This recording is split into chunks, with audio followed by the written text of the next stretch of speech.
this forum is good to say what that literally means. Because we are in an economy where businesses have shut down, we're in an economy where people have stopped going to school, we're in a place where the situation is dire. I feel that in the panelists, if we can go a little further and really speak through the actual situations, and even in the analysis and the report, what are the implications of the policy reforms that are performing or not performing, so that then it informs the citizen what is the actual situation on the midterm diagnostics. Thank you.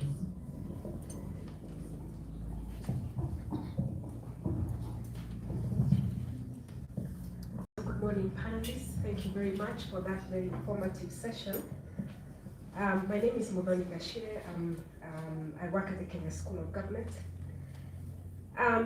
Listening to this, it's very, let me say, depressing. I'm a lawyer, and bottom line, it's an issue of lack of coherence to constitutionalism. And looking back, 15 years since we enacted a constitution, the idea behind this constitution was to ensure that those in leadership are able to be good stewards of our financial management. And all these policies we are talking about are already in our books. And the question I have is, how do we make constitutionalism work? That beyond whoever is the leader, that we can ensure that this is done. And leadership does not become an avenue for self-greed, self-whatever, because this seems to be the issue. And that's why we enacted this constitution. And so I'm just wondering, how do we make this work? Because it needs to work. Today, there are thousands of families who cannot feed themselves. Today, there are thousands of families, children are not able to go to school. Today, families are going bankrupt because they are trying to get their loved ones to hospitals. Yet, we have leaders as stewards. And I'm left wondering, how do we make stewardship be implemented? It's not an if or when, it is supposed to be done. So I probably think none of us can answer that, but I think we need to go through this, because this is the issue. It is not all these policies, it is the issue of non-compliance to a constitution. Thank you. Thank you. The next one, 30 seconds. Morning, everyone. My name is Anthony, and I work in the marketing industry from UBA. So I think mine is very simple. Let me make it simple, but it's a bit complicated. So the first one is, it's normal for any household. As I grow my budget, I will definitely grow my expenses. But if my expenses this year were 20, next year I want my expenses to be 30 or 40 or 50. I know Mheshimiwa is here. Which reforms are there in Parliament that make us look at the expenditure side? Because you see, we have a norm whereby every year the budget is going up. We're talking about revenue reduction. But I can't see any reform that is set up to talk about expenditure reduction. I think that's the biggest problem. The second question I'd like to ask is, who said we must have a finance bill every year? No, it's nowhere in the Constitution. Let me be honest. Who said tax has to be changed every year? You know, those are the questions that I'd like to be answered. Thank you very much. The final. Hi. This turn. Good morning. My name is Charlene Mbomula, boot camper at the Institute of Public Finance, and a very passionate young Kenyan, may I add. I can't help to wonder, is it about time that as a nation we come to the conclusion that perhaps the devolution of power isn't necessarily meeting our expectations, and rather becoming an economic hindrance. According to the data that Daniel gave us, he said that our devolved units are majorly reliant on the government for 90% of their budgets, which translates into recurrent expenditure. So does that mean that now we can sit down and say that perhaps if we reduce the devolved units in our country, that will translate into us no longer missing our revenue targets, and as well as bettering the service delivery in our country, and also creating a larger growth margins in our economy? Thank you. Okay, thank you so much, Charlene. I think because of time, we'll take those ones. My panelists, kindly respond to the question you're comfortable with. We'll start with Ruth, and while at it, also give your closing remarks, your parting shot.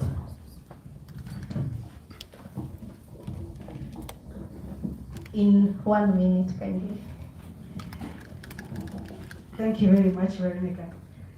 You know, one of the essence and the main reason why we have these sessions is to create that demand for these conversations. And I'm really happy listening at the questions that are coming in saying that this is not enough. We need to deepen this, widen this, and probably make it even more frequently and more visible and, you know, more useful in the conversation. So maybe I'll speak into the part of expenditure management, and I'll give 2 examples on what we can do in terms of expenditure management. Number 1, prioritization. Let us look at our spending. It is okay for us to spend on everything that we need, on schools, on renovations, on ICT and everything. But are they all a priority? Our colleague and friend today from the banking industry has mentioned that even in your households, you work with a budget. And in our households, we prioritize. You will put food on the table, pay rent, pay school fees, before you think about extra clothes. You will reduce on certain items because other things take priority. Is it possible for us to do that as a government, as a country? Yes, it is. Secondly, wasteful spending.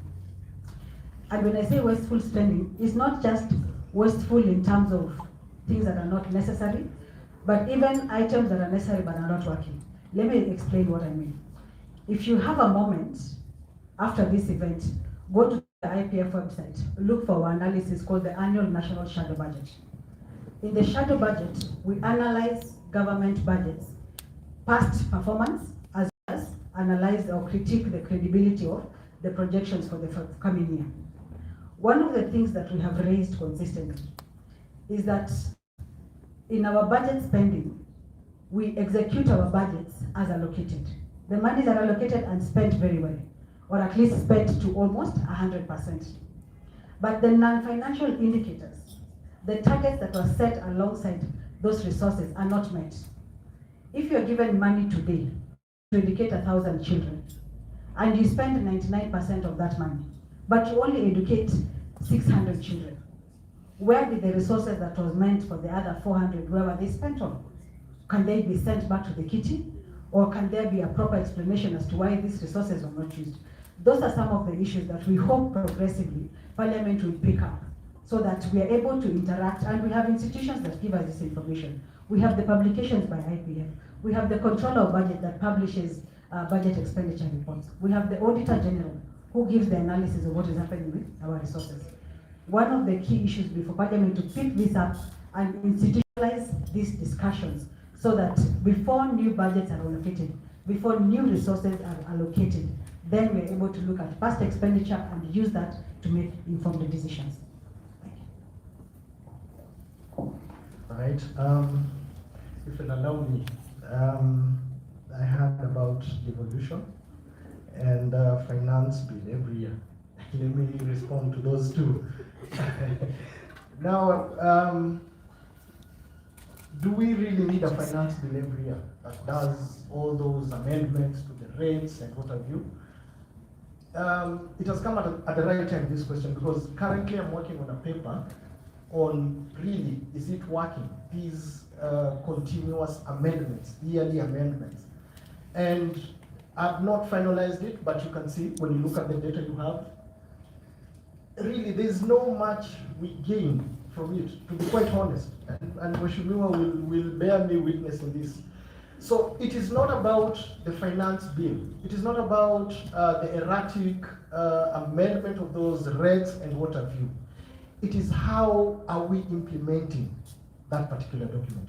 We might have a finance bill, probably for me, and one of my recommendations would be, let's have a tax policy that tells us in the next 5 years, this is what we should be having.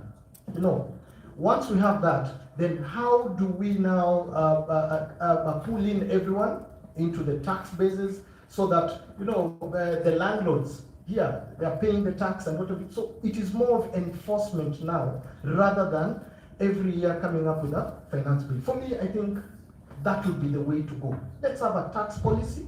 Let's look at how are we implementing it, the enforcement part of it. We've talked about devolution and economic hindrance. I was privileged to be the pioneers who started the county governments. And I would be very frank in this platform that Kenya was never ready for 47 county governments, unfortunately. Let's just be honest. And just look at it, you know, I've been there, we've had economic regional blocks. Why are we having such discussions? Because we're trying to pull in or rope in economies of scale as counties. What does that tell us? Did we have a problem with the 8 provinces we had? We should have done 14. They would work better because now you're pulling in the resources you have and doing one thing. Say a county right now is struggling with one project that if it pulls resources with the 2 other of its neighbors, they will do a mega project and it will benefit all those people. But you see now we're subdividing and subdividing. So for me, I think I'm sort of in agreement with you. 47, I think we need to start asking ourselves this question. Do we really need 47? And to be quite honest, the answer is no. Let's talk of 14. Closing remarks, I think IPF, I need to give you credit for this. These platforms, I look at this fora and platform as incubancy policy. And I'm glad we have even Mheshimiwa here. So let's have these gatherings, let's have these cities, and IPF and other think tanks. This is what we need. Let us, because from here, we'll be shaping policy in this country. From here, we'll be shaping how we want governance to be done or conducted in this country. So my gratitude to IPF for this particular sitting, and we hope there'll be more, whereby we'll be challenging policy and recommending policy. Thank you. Dr. Mia, in 1 minute, I know I'm a bit unfair to you. Yeah, no, that's fine. That's fine. I mean, my colleagues have done justice to some of the comments that I would have made. But let me jump straight to what Mobani you said about constitutionalism, failing to reap the fruits of constitutionalism, and is constitutionalism not one? And so I had some stint in the National Economic and Social.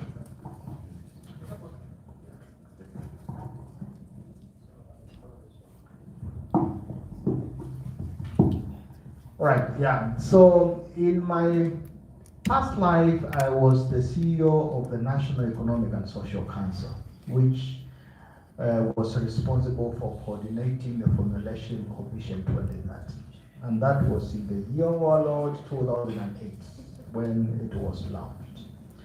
And one of the things that was very, very clear to us was that in addition to constitutionalism and the laws that support the constitution, including regulations and whatever government issues, you need to address something called national values.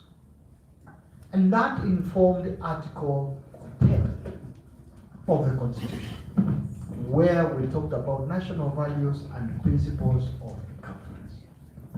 That also informed Article 132. So my brothers and sisters, I want to persuade us that one of the things that we haven't done good justice is to progress that national values and principles of governance. I know we have set up institutions which have the mandate of promoting the national values and principles of governance, but I would submit here if IPF can also look at a way of monitoring and evaluating to what extent we have implemented Article 10 and Article 132. That can provide a basis of us making sure that the things that government says it's going to do are done. Because behavior has a lot to do with your values. I can talk a lot. But let me just say the last thing about Anthony and the expenditure and the issues that are surrounding it. I think there's a lot that we can talk about how government should and can ensure that it controls public expenditure. I had touched on it earlier on, and I would also say another session with IPF, we can actually just zero in on this, because this to me is a big thing. You know, making sure that you got value for money for government projects, you got value for money for government procurement of goods, services, and common user items. Just make sure that you don't have parallel and duplicate projects that are being implemented. There's a lot that we can do to manage government expenditure. But there is the question of all the interested parties who are on the table when we are doing this government budgeting. Just to make sure that we rein them in and we say, this is the cap. I mean, you can't go above this. It is possible, some countries have done it. I mean, and we are not lesser mortals. We can do it. I want to thank IPF for inviting me to make this comment. I could have spoken a lot, but there's always another time. Thank you, and God bless us all. Thank you. All right, thank you very much. And I think I do not have anything else to add. But as Daniel said, the intention is there. The gap remains in implementation. That has been our time. I had 45 minutes, and I can't believe we're already over time by 7 minutes. Apologies for that. Let's appreciate my panelists. Thank you very much. I hand it back to Ruth.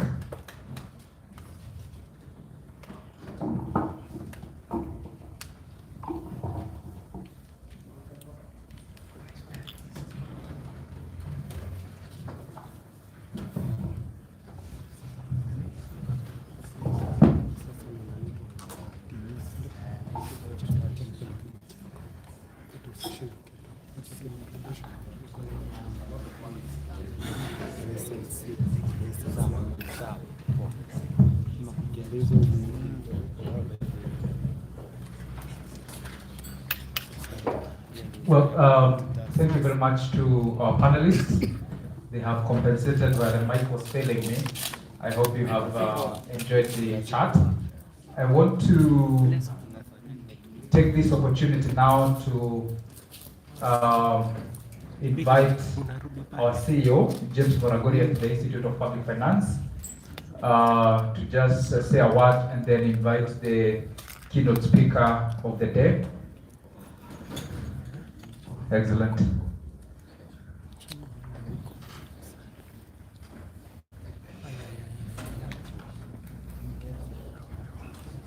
Right. So are you all set?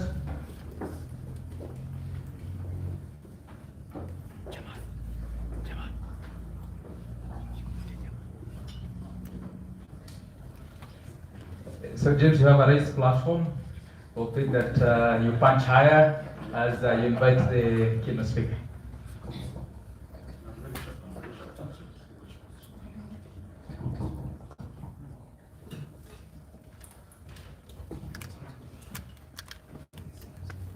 Thank you very much, everyone, and good morning. I have a very simple task.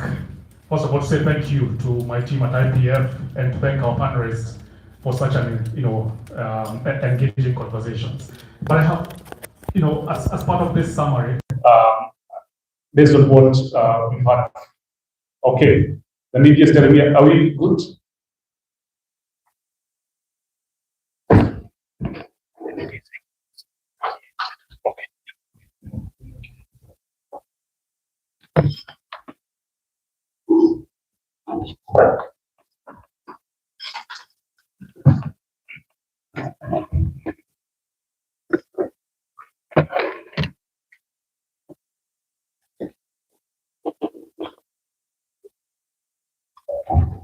hope this is much better. Okay, good. Yeah, thank you. I have three quick things that I want to note from the panel. Thank you very much, our panelists, on that.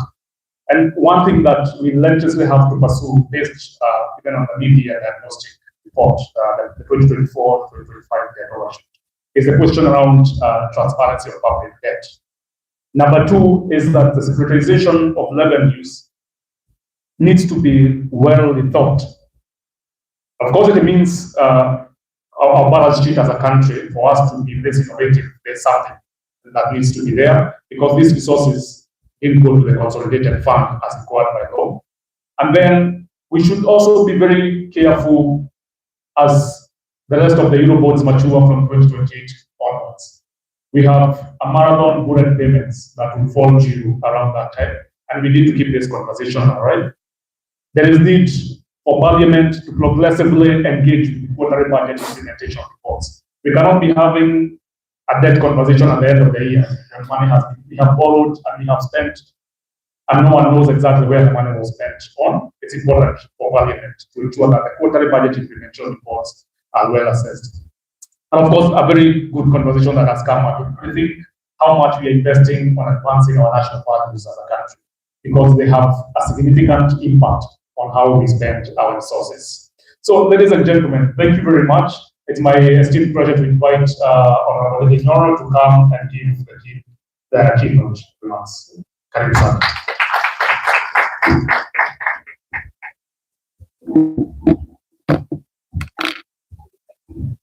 Thank you very much, James, Daniel, and the entire IPF fraternity. The guests who are here before me, as panelists, PS Muya, our former PS for the National Treasury, Dr. Muya, Andrew, Veronica, and Ruth, and all the other participants. Good morning. I am very pleased to have been invited to this very important event. I am really pleased because there are very few areas in Kenya you can get an organization planning for people just to converse in regards to policy.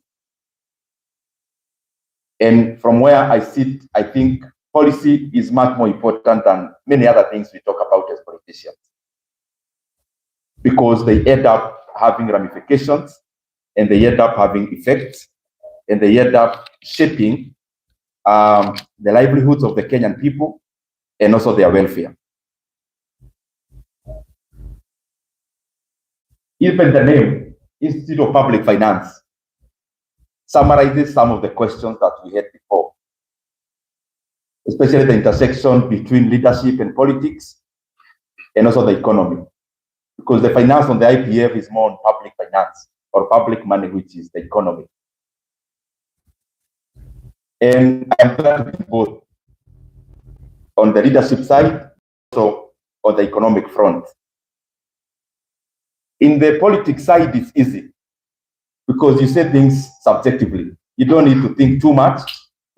Anything can pass. You can say anything. It is subjective. It can be directed to somebody. You don't need any empirical evidence for whatever you say. On the economic front, you can easily embarrass yourself if you go off the facts, because some of the things we deal with are factual. Many things that are can be enumerated, things that can be put in figures. Unfortunately, whatever verbosity you put around it, whatever speech you may put around it, 2 + 2 always is 4. Whatever you describe for as, it will end up as 4. So I'm very glad that we are discussing that. And the fact that it shapes the other. Politics shapes the economy, but on the other side also, the economy shapes politics. The more advanced the country becomes, the more aware the people become, and the more uwajibikaji in terms of the politics that is enhanced. And therefore, there is a very thin line if there is at all. We are in a situation which is very good in terms of global economy. And I've been studying economies over time, and I can confidently say that the global economy now is in summer. Is in summer because there is nothing much in terms of the downside that is ongoing in the global economy. And therefore, it presents a very good opportunity for every singular economy of the world to take advantage of the summer to do what they need to do. Why do I say so? Currently, in terms of stability, other than the wars that the economies have already factored in, the economies of the world has already factored in what is ongoing in the Middle East. The economies of the world have already factored in what is happening around somewhere near Europe. We've already factored in that as economies. And fortunately, even in terms of supply chains and in terms of planning, that is already there and it has been for years. So we have some stability in regards to the global geopolitics. When you look at the economy globally also, we are now in a sphere and in a path of decimated reading rates in terms of lowering of reading rates across almost all the economies of the world. There is quantitative easing across. The Federal Reserve will be meeting, I think, next week, if not this week. Actually, this week, the Federal Reserve of the US. And whatever that meeting will come up with affects my grandmother's plate in the village,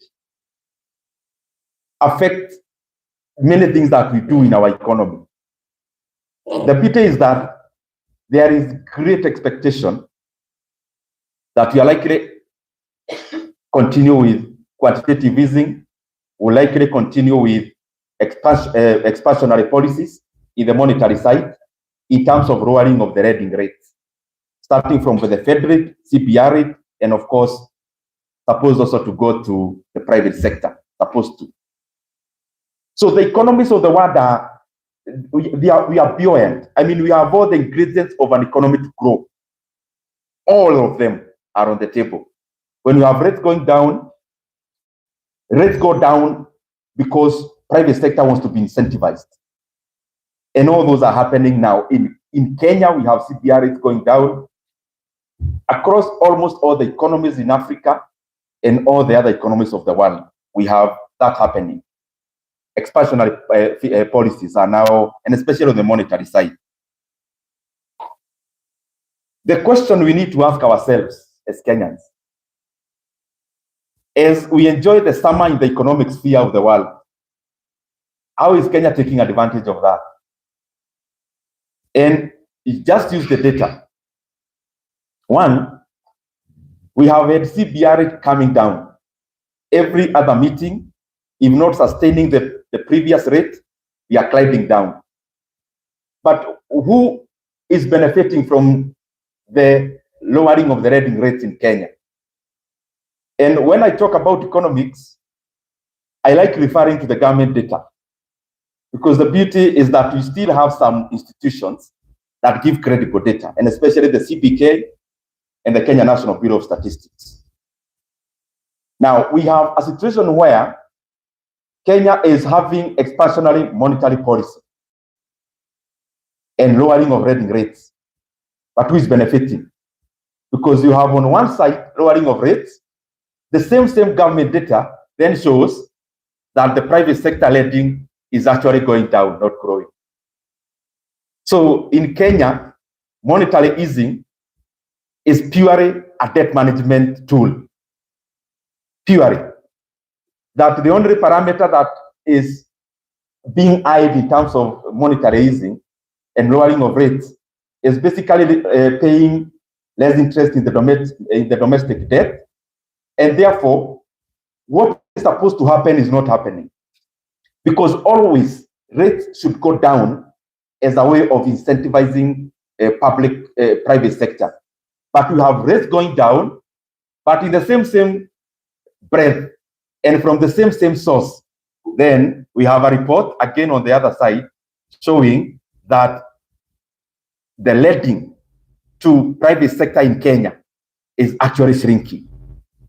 And therefore, that is a very huge cause of alarm, because we must harness whatever is happening globally, because it doesn't last for too long. Second thing that we have to be aware of, so that we take advantage of what we have now. Economies are always cyclical. Right now, President Trump is almost forcing the Fed that they have to cut the rates.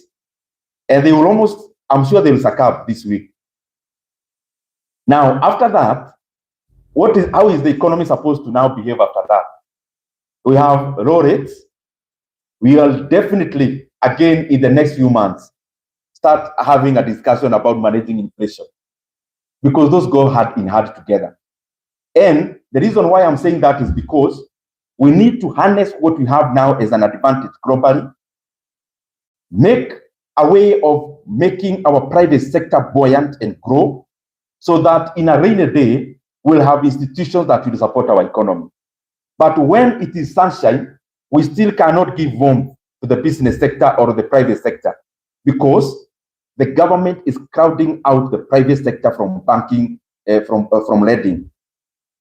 In our economic, I mean, the easiest chapters of economics, we were told one of the roles of government and a central bank is to release money to the people through many tools, including fiscal policy in terms of spending. So we grew up knowing that the work of central bank, in quotes, is to print money, in quotes because it's figurative, and figure out how this money will end up in my pocket through many ways, spending, through financial instruments, and the rest. In Kenya, that has reversed. The work of the central bank now and government is actually to mop up money from the private pocket and then give to the government. That is why you see every month we are having fundraisings from government in terms of raising money. And what has that brought now, up to now? Out of those things that I'm talking about, our national debt now has grown to 12 trillion Kenya shillings. Over. It's now, because we borrow every day on average, maybe we are now talking about 12.4 trillion Kenya shillings. A higher figure from the previous times that we talked about debt. And I talked about these figures the other day, which are factual again. And every Kenyan, the beauty about Kenya now is that we may have shortfalls, but at least the Constitution guarantees that we get part of the public information for free when you need it. So the current debt is over 12 trillion shillings. So in a year, we are borrowing 1.25 trillion Kenya shillings. And by the way, last year, government went against the law and overborrowed more than it had been budgeted. Because we had budgeted as a country to borrow around 1 trillion Kenya shillings. The government, by the close of the last financial year, actually borrowed more and borrowed 1.25 trillion Kenya shillings. What that means is that we are borrowing around 100 billion every single month. And every single day, including today, Monday. By tomorrow morning, the country will have borrowed 3.5 billion every single day. And therefore, every hour we are talking about around 140 million shillings every hour. So we've been here for 2 hours. So we borrowed that much. And, you know, many times I think we need to sober up as a country. Because if you don't sober up, the economy will force us to sober up. And when the economy forces us to sober up, it will not be very easy, like giving a speech as I'm doing today. The ramifications will be dire. Maybe what we need to do is to take some of the people from the National Treasury for a benchmarking trip to Ghana, and they interact with real people, not the economy. You know, many times we talk about jargons, GDP and the rest. You now go and interact with a pensioner in Ghana. Interact with a person who had bought government instruments in Ghana, who, after they borrowed too much, they had to call borrowers in a round table and tell them, guys, listen, I know I owe you $1 million, but from today I am the sovereign. I owe you only 700. That's what he called a haircut. Okay, take government to court.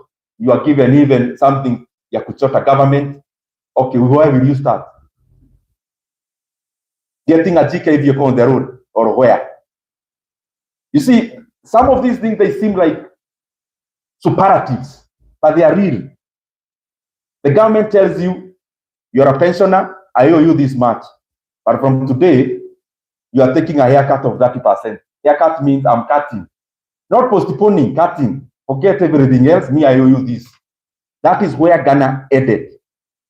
And when you hear us talking about debt, it is because if we reach there, it is catastrophic. And it would affect everyone. And it will affect all the facets of our economy. There is the other thing, so that I wind up with debt. And I'll be very brief today. PS was asked about something I've been talking about called securitization. And when you get a chance, you'll explain to us based on your experience. There are people who want to tell us securitization, you can treat it as something outside of the debt. You'll tell us whether that is possible. Because from where all of us sit, it's not possible. You can't have a shop. You're running a shop in Kakamega, a hardware shop. You take a debt from the local bank.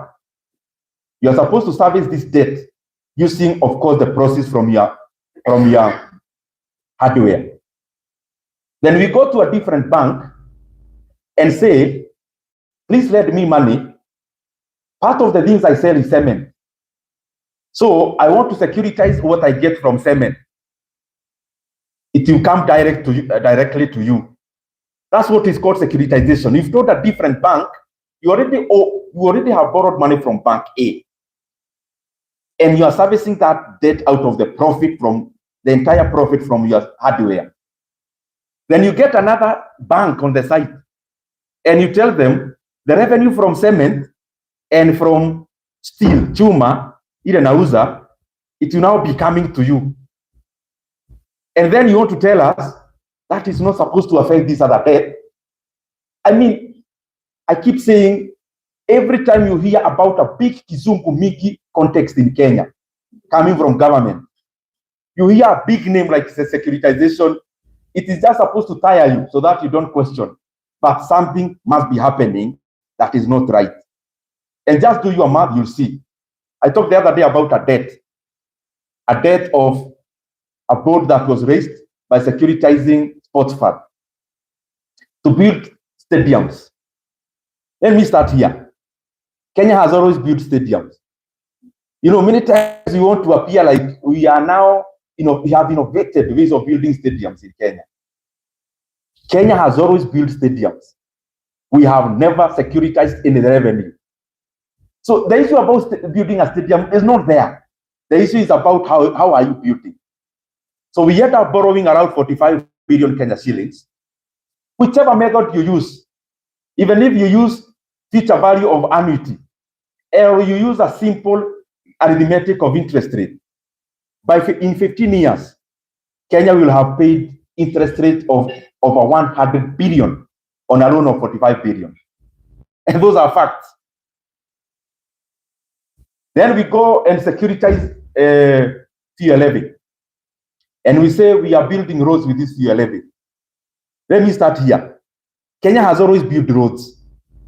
All the roads we saw in our villages and estates when we were growing up, it was not black paint painted on our roads. It was tarmac. So it's not a new invention. We have always built tarmac roads. We have always built Mombasa Road is a road that was built many years back. Thika Road, the road to the Western Corridor. It's not new. It has been there. But now, we want to collect money that Kenya is supposed to collect for the next 7 years, we want to collect today and use it today. Now, the government in the ensuing years, what are you going to come to do as government? You know, many times, you know, people are here politically, oh, there is a way people want people to talk, for example, as politicians. But what is more important to talk as a Kenyan today than about the future of our country? We may talk about leading the country, but which country? First address that the country is there. So when the country is there and functioning, you can talk about the other things. And that is why I think these things are very important. So in a nutshell, this is what I'm trying to say. We are borrowing 1.25 trillion every year, 100 billion every month, 3.5 billion shillings every day, around 145 million every hour. But every road you see in Kenya ongoing is not part of that debt. That is a different debt called securitization of fuel levy. So let no one tell you we are borrowing this to build roads. No, the debt for building roads is not even there. We are borrowing that money, but when you ask, you'll be told, can't you see we are building even Talanta Stadium? This is the point. The money for building Talanta Stadium is actually not there. It is a different debt, not included in this mainstream debt. The other thing, so that because it's the same, this issue of debt is big. Now, we want also to expand a lot of things to be seen for optics, as they are also good for the economy. The road from Nairobi to Nakuru is long overdue in terms of expansion. And the people who use that road deserve that road to be dualed. But even the money for dualing Nairobi-Nakuru highway, that money is also not part of the borrowed money, the 12 trillion.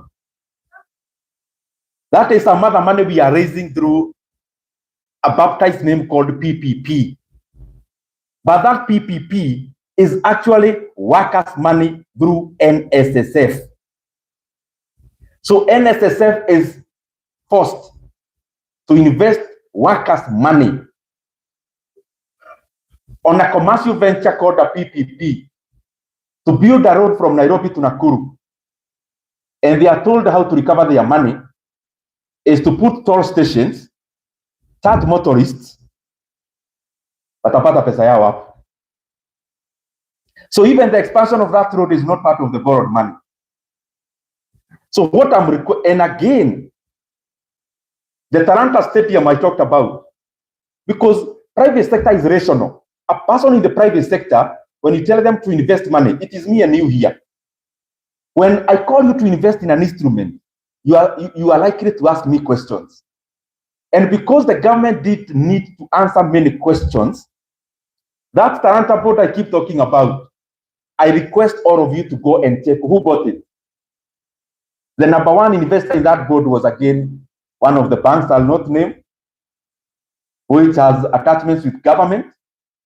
And the number two was again NSSF. Number three was the superannuation fund, again money for workers. So if you are raising a board that is attractive, why are private sector not buying?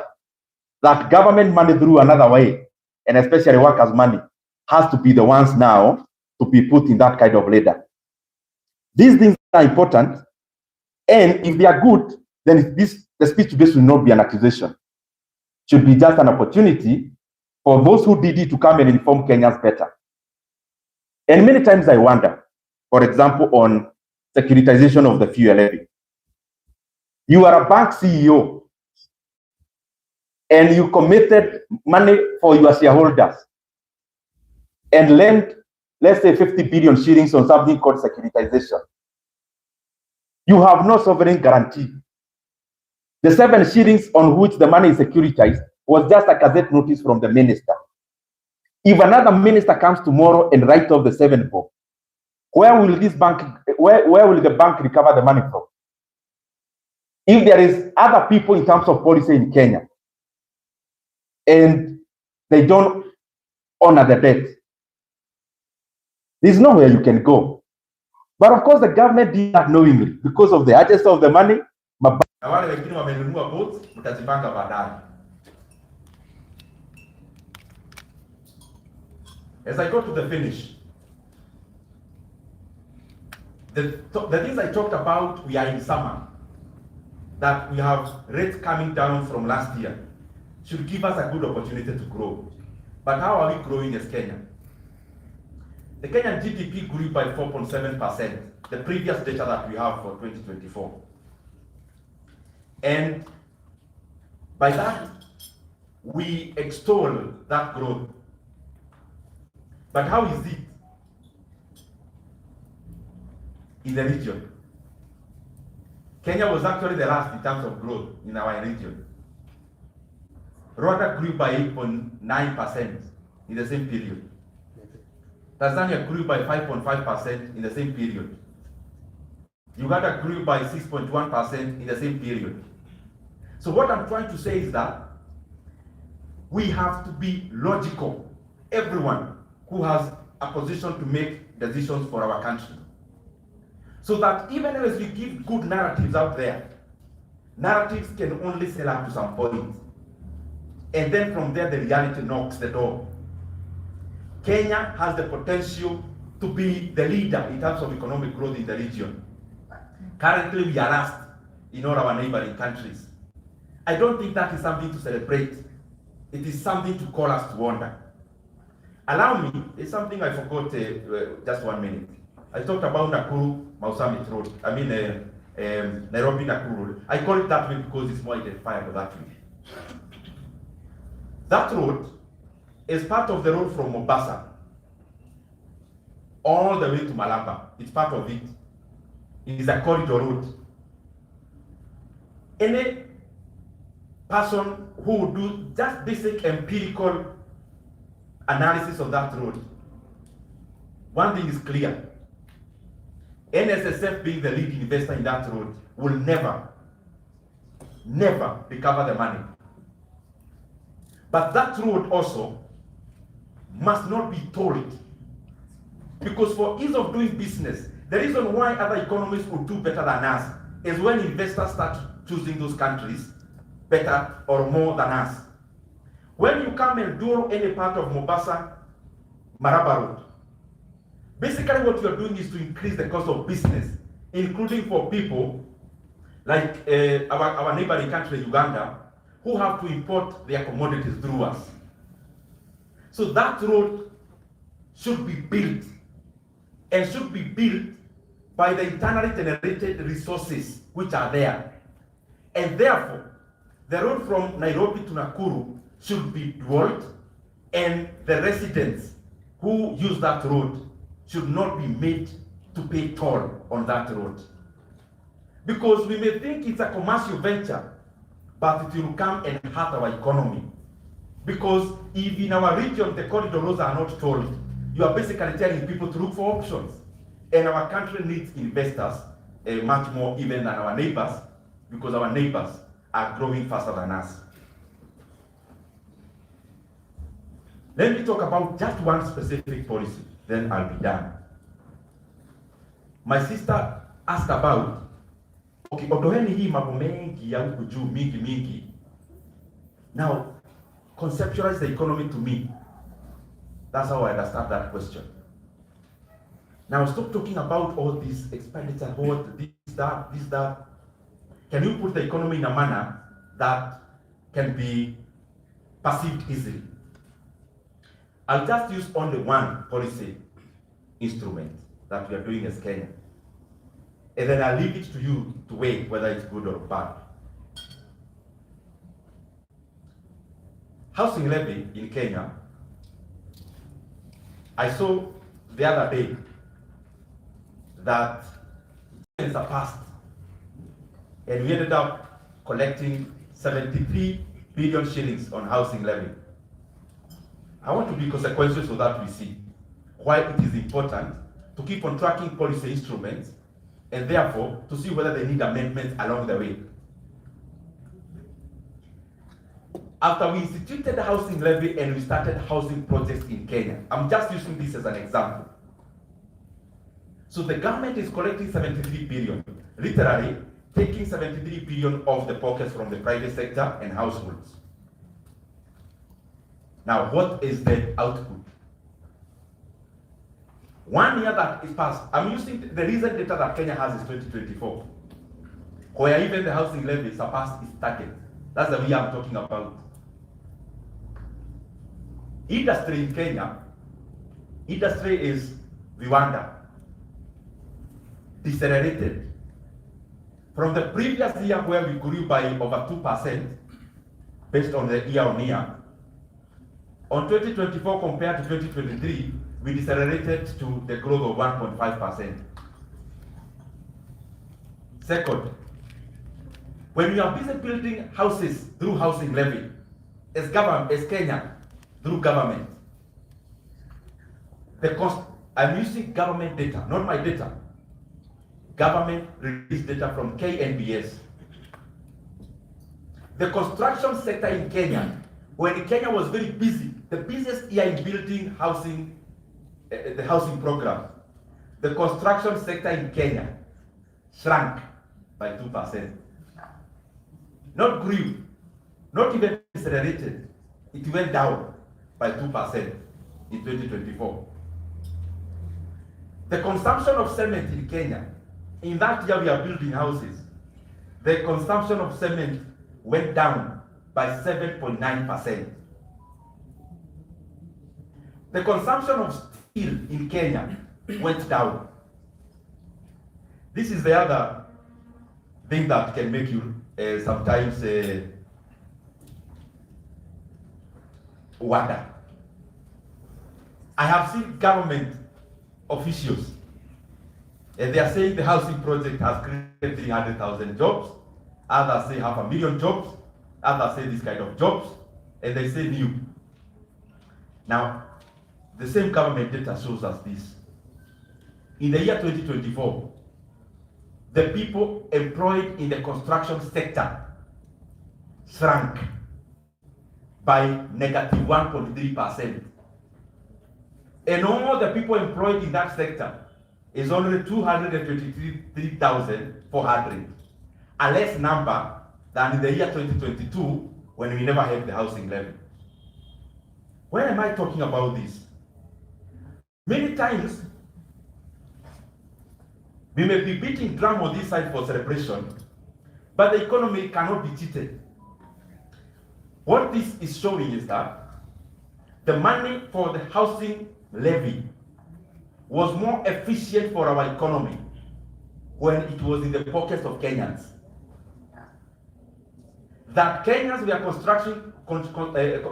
were building their houses more efficient than how government can build them.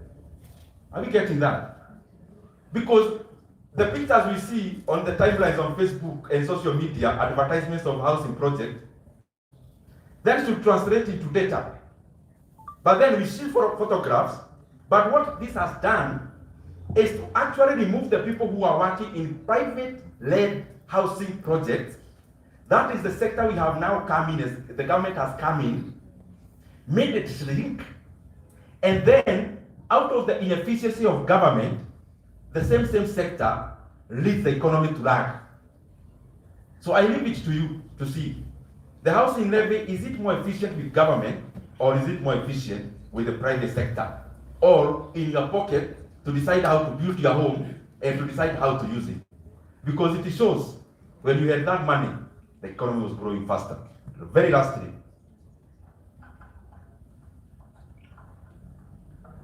sometimes ile karatasi EPRA wanatumia kutangaza mafuta imeshuka, si iko bei kali hata kuliko ile bei wanashukisha nayo mafuta. Because now I have seen that fuel has now come down by 11 cents for diesel. 11 cents means 0.11 shillings. And for petrol, I have seen it 0.8. If I look, the peak of fuel in Kenya, the peak global, was in around, for the last several months, was in June, around 23rd, globally. Per barrel, it was around $73. Now we are talking about $63. That is a decrease by 14% in global oil prices. Why is global oil prices decreasing by 14%? And in Kenya, it is decreasing by 11 cents. You know, I talked about this earlier, and I talked about a new levy that was introduced last year.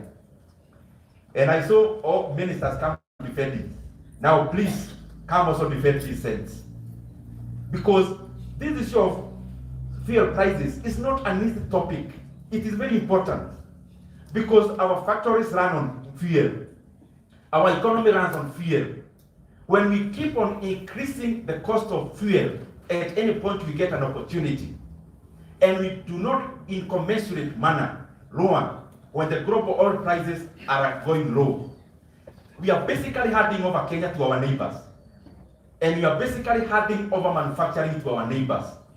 We are basically saying we are inefficient in all the facets of the economy that use fuel. Let us be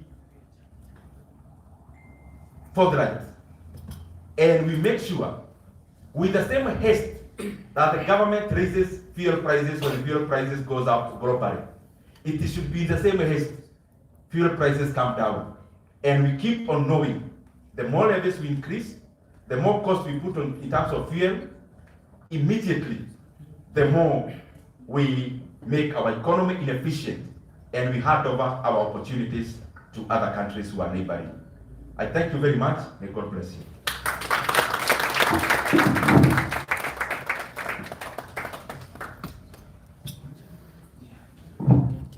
Right, let's give a good round of applause to Honorable Ndindi.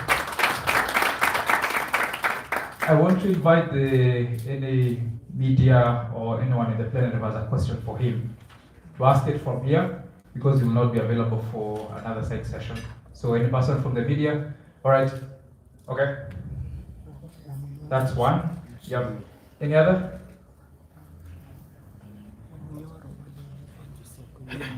Right, can come on in.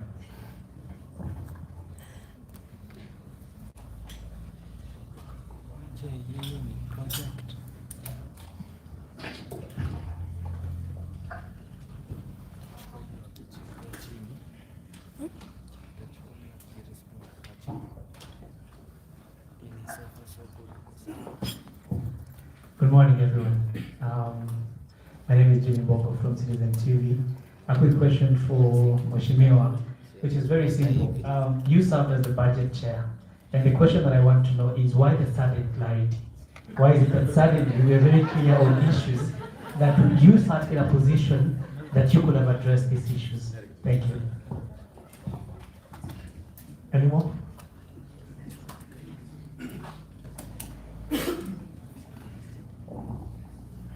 Good morning, everyone. I am Brian Entertainer from Nation Media Group, just across the street over here. My question to Honorable Nyoro is, you have come out, not necessarily perhaps in this forum, but previously, to speak against the debt appetite that the government has, especially in the domestic market, and we understand that it's crowding out the private sector in its quest to access affordable credit.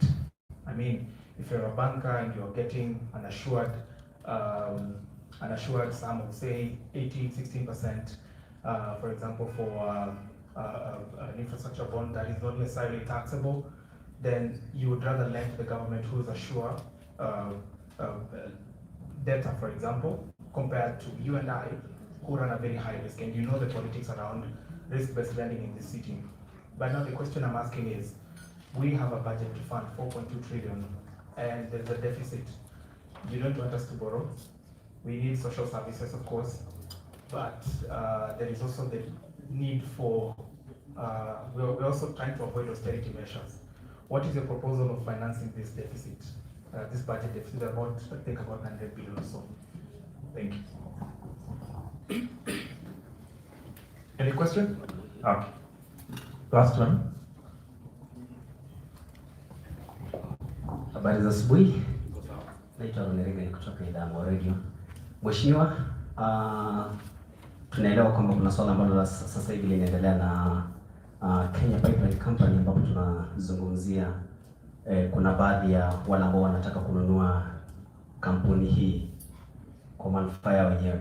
Labda ndio uje pia utueleze mbeleni kwamba haya yamelipuka. Labda unaweza waeleza wa Kenya what is happening there, because tunaelewa kwamba utajiri ambao uko pale ni wa shilingi bilioni 500, lakini kuna tetesi kwamba yule ambaye anataka kununua ni shilingi bilioni 100. Waeleze wa Kenya. Asante. I'll answer this, but in case I don't answer sufficiently, I'm not in a hurry. You can do a rejoinder. Jimmy Pogo, thank you very much, because I get asked that question many times. Why are you speaking now? You've been somewhere there, and I'm grateful you've given me that opportunity. One, let me talk about securitization first. The issue of securitization came on board in the year 2023. The first time it came anywhere in our meetings. And I want to make it very clear so that we have clarity on this issue. That meeting had all the decision makers around the finances of our country, including the CS National Treasury then, and including the PS who is still there now. And I want to confirm to Kenyans, in the meeting I was, we all declined this issue of securitization, because it was common knowledge to all of us that any money you borrow through securitization is a debt, and therefore cannot be treated separately as anything different. And therefore, I think that suffices. I was there, we could not. Secondly, I would request that we all check the reports that came out of the Parliamentary Budget Office in the last 3 years. And you check our stand on debt. And you check our stand on the things I'm talking about. And you see consistency in what we stand for. And even beyond me, even my seniors then, every time they could speak, no one was speaking in terms of borrowing. Everyone was speaking in terms of lowering our appetite for debt. But when it comes to action, there is something different. The last thing, when you are serving in a capacity that I was serving before, just as you serve in any other capacity around government, because as you understand, when in the positions of departmental committees and other committees like the one I was, you work very closely with the National Treasury and the government of that time. There is something called, I would call it collective responsibility. And this is what works politically. In politics, you leave your seniors to talk about all the good things.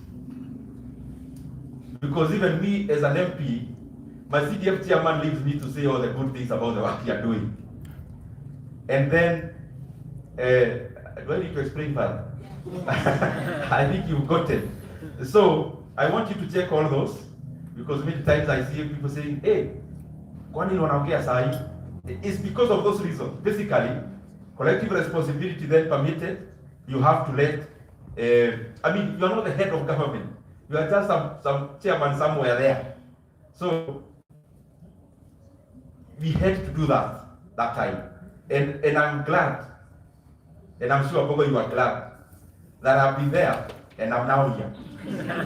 Because at least now I can talk to you freely without having any issue of collective responsibility. And I am glad for this opportunity also, because it helps me to also inform Kenyans in an area I have been and I know. And I don't think it can get better than that. That it is the chef who is telling you about the menu and about the recipe. Bwana Otieno from Nation, I agree with you entirely. The government comes to the market, they borrow. This year they will likely borrow close to $1 trillion in the domestic market. Basically, that is money that could have gone to this industry and the other to enhance their production. So that money is no longer available to them because the government has taken it. Because as a banker, bankers choose the low risk, high return. Now, that is doing a lot of harm. Beyond crowding out, these are the issue of pending bills is hurting the same banks that are majorly buying the government instruments. Because if you look at the NPLs in our commercial banking sector, you realize they are climbing up. So banks think one of their problems is being solved, yet a bigger one is being created on the side. Because you deny money to the private sector, the private sector denies you money as banks. Because if you give me money, for example, to build this hotel as a bank, and I build it up to the point of just furnishing, and I come to you and tell you, top up my road, I furnish the hotel. And as the bank, you say, no, the government is here, they want money. You may default, the government can't. So you deny me money. You give this money to government. So all the money I had borrowed from you to put up the structure, then I will not be able to pay you. So that is booked in the books of the banks, commercial banks, as an NPL. So this one side, the commercial banks think they are taking advantage of the high appetite of borrowing locally, but on the other side, it is hurting them directly through NPLs, and especially when private sector cannot pay. But then you asked, where do we get money from? And I'll ask you, money for what? This is the reason. We have a budget of 4.2 trillion. Okay, what is fundamental between this year and last year, for example? If we have an increase of 200 billion, what is this so fundamental that we are doing this year that we are not doing last year, that we have added a budget of 200 billion? I want just to point one thing. Why? Some of the money we are borrowing, Kenya does actually not need it. Here they are experts in the economy. Go and check the budget that we are implementing today, and you realize Kenya has budgeted over 50 billion Kenya shillings for political management. Those who are here, they know what I mean, political management. The money you see being dished out is not grown. It comes from your pocket. And I want you to go check. One of the parameters I saw Kenya was to do last year was to do away with confidential fund. Go check how much money it is in all the areas that confidential fund is. And you realize the money we borrowed for Talanta Stadium, we have also budgeted an equivalent money just for political management. What? Political management. I'm being diplomatic.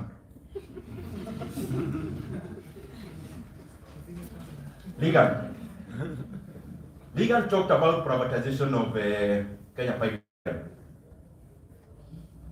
There is something I want to put into perspective without going into details. The former president of Zambia was the late Edgar Lungu. The current president is called Hakainde Hichilema. Both two gentlemen are products of privatization.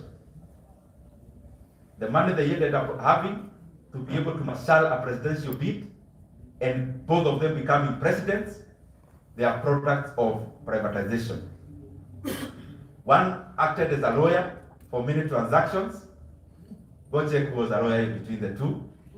The other one used to work for the Big Four and ended up as a TA, transaction advisor. So privatizations are good when they are done without vested interest. When Kenya divests from any assets, it's good. But the problem with Kenya today is that there is a trust deficit. If you ask me, because I am glad to have had some experience in the capital markets. The stock market in Kenya may appear bullish now. Bullish because shares are going up. But companies are still grossly undervalued. Any bank that is listed in Kenya is worth less than a bank that is not listed, of equivalent profitability, of equivalent assets, of equivalent everything. Because the market is not very ripe to value companies upwards. Were it not for the trust deficit, the best route would have been to arrange for a strategic investor. Unfortunately, we may arrange for a strategic investor, and the person could be the one next to your table when you are discussing it. So privatization wholesomely is good, but we have to remove vested interest. And the best way to do it is this way. Whatever you value that company, it's okay. Value it even at 1 shilling. But sell all the companies to local individuals who are Kenyans. Then from there, you cut off all the paths of any mysterious person. When you say yes, you're privatizing this company. But we have no money to allocate companies or foreigners. We have only money to allocate verifiable Kenyans as individual shareholders. And then you put a cap that you can only invest not more than 1 million shillings in this offering. Then from there, utasikia hiyo, we postpone, we do this, then namna hiyo. Asante.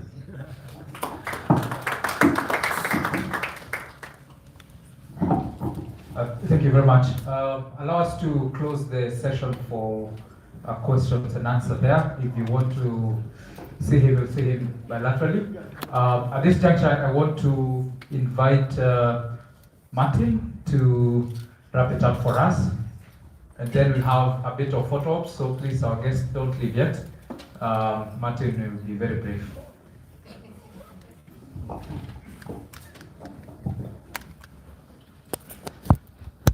To our chief guest, MP for Kiharu, Ndindi Nyoro, our CEO, James Moraguri, our esteemed guests, our partners, our stakeholders, members of the press, ladies and gentlemen.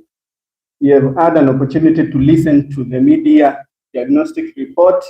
We have got an opportunity to listen to the panel discussions, and more so the insights from our chief guest, Ndindi Nyoro, and we all come here to a realization that we need something done.